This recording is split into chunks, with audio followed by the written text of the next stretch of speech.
Hello everyone, my name is Mariana Jaimes. Today I will be demonstrating the information I have gathered about my turbulent home country of Venezuela. In this presentation I will be covering a few topics to better acquaint you with the great country of Venezuela and all it has to offer. I will be discussing a few tidbits of basic information, the political situation from the very beginning until now, the migration crisis that has plagued the country, as well as the issues many Venezuelans face due to their gender identity and sexual orientation.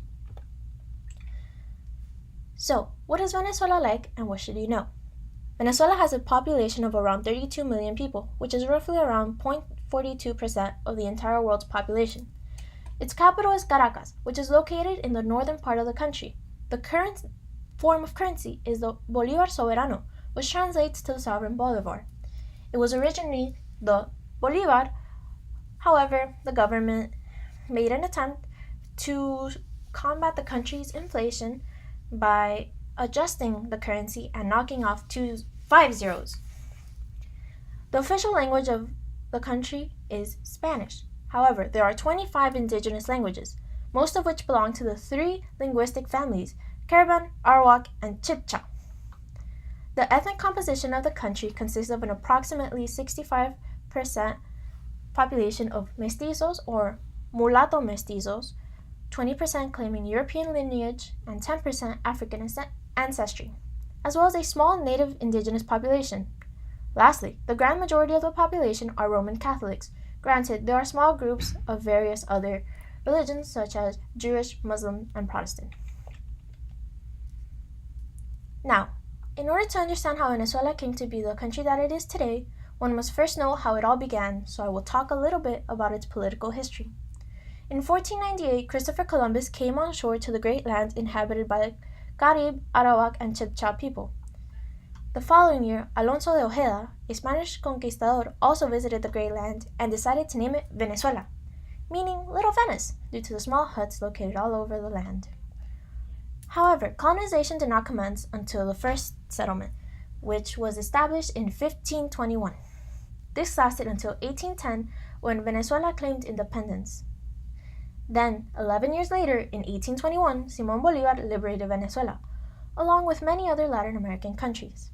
In 1829, General Páez exiled Bolívar and led Venezuela in its separation from Gran Colombia, a land that consisted of Ecuador, Venezuela, and Colombia.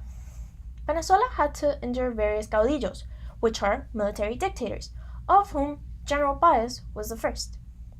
After many years, the first Democratic president, Rómulo Gallegos, was inaugurated on February 15, 1948, but was quickly overthrown in the following 8 months by Marco Pérez Jiménez, another military dictator. Now, following those unique origins, I will talk about one of the former presidents who molded the current climate surrounding Venezuela's current situation, the man known as Hugo Chávez, also known as Nicolás Maduro's predecessor. He was president from 1999 until his passing in 2013. His ideology was called Chavismo, and it consisted of nationalism, a centralized economy, and a strong military actively engaged in public projects, which is what made him so well liked by a large population in the very beginning. However, in his early days, he staged a coup of President Carlos Andrés Pérez's government, but the rebellion disintegrated fairly quick. He was then imprisoned until 1994 for his actions, until President Pérez chose to drop charges due to Chávez's growing support from the common people. Following this, Chávez decided to create the political party Movimiento de la Quinta República, MVR, Movement of the Fifth Republic, and later won the 1998 election with a majority vote, 56% to be precise. During his first year in office, he had achieved an 80% approval rating due to his widely popular platform consisting of the end of corruption, increased spending on social programs, and redistribution of the country's oil wealth. He also changed the constitution to have unchecked powers over the other branches of government, and alienated the United States and other countries in the West by forging close ties with Iraq, Iran, and Libya. In 2007, Chávez added various amendments to the Constitution to strengthen the executive branch's power. His power. Some of the amendments included greater control over the central bank, and which allowed for the seizing of property without a legal ruling, as well as indefinite re-election, which did not sit well with many people.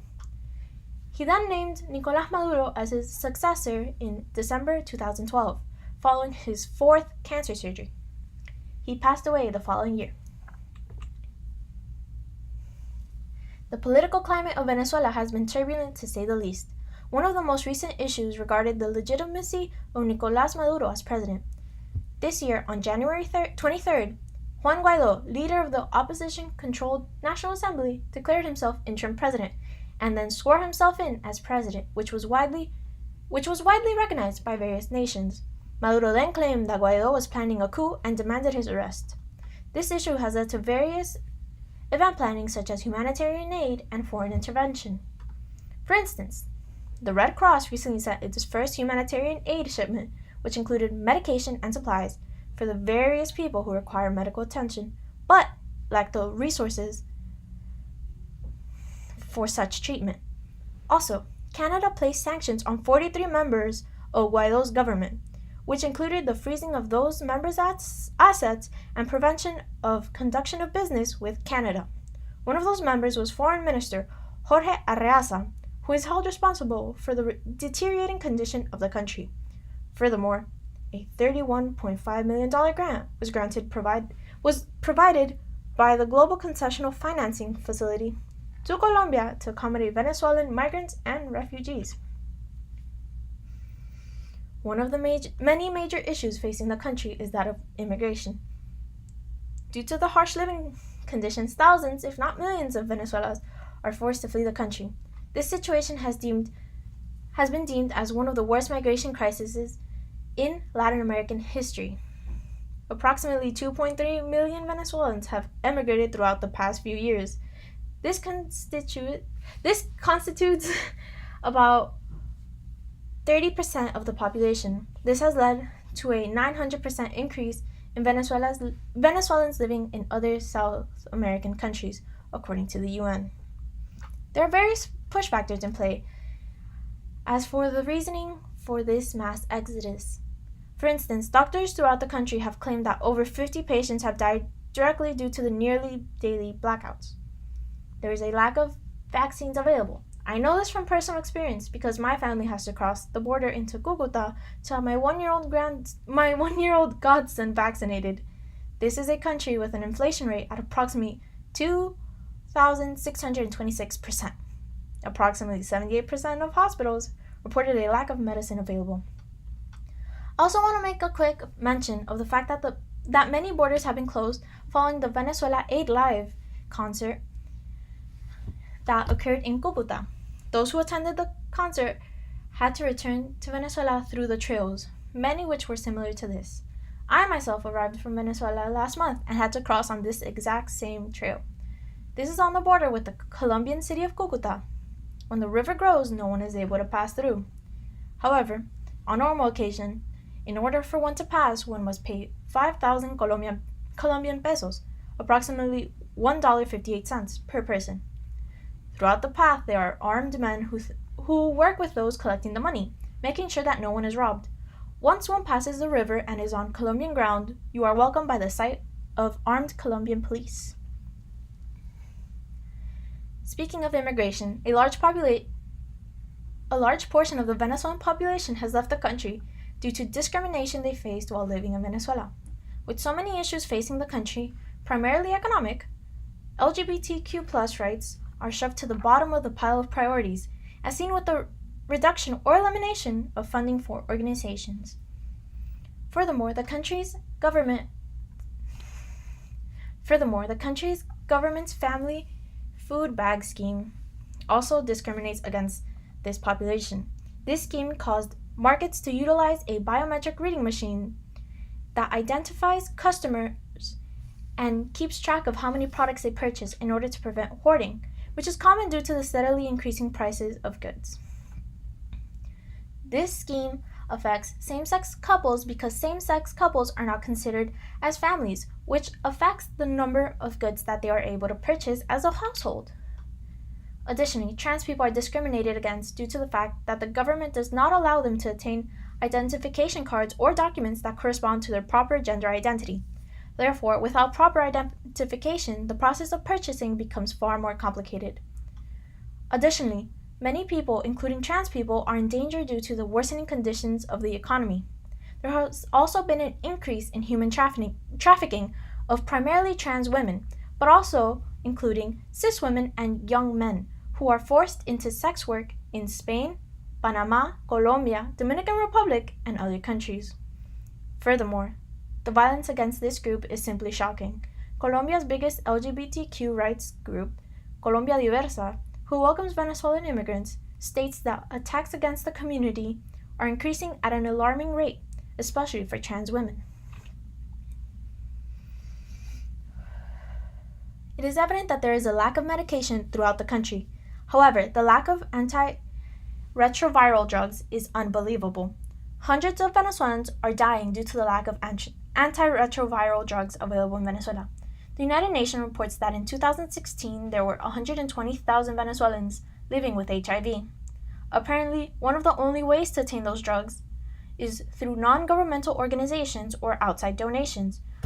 According to Cesar Sequeira, founder of Alianza Lambda de Venezuela, a Venezuelan LGBT advocacy group, many Venezuelans are forced to migrate to Colombia and other countries in order to receive proper treatment.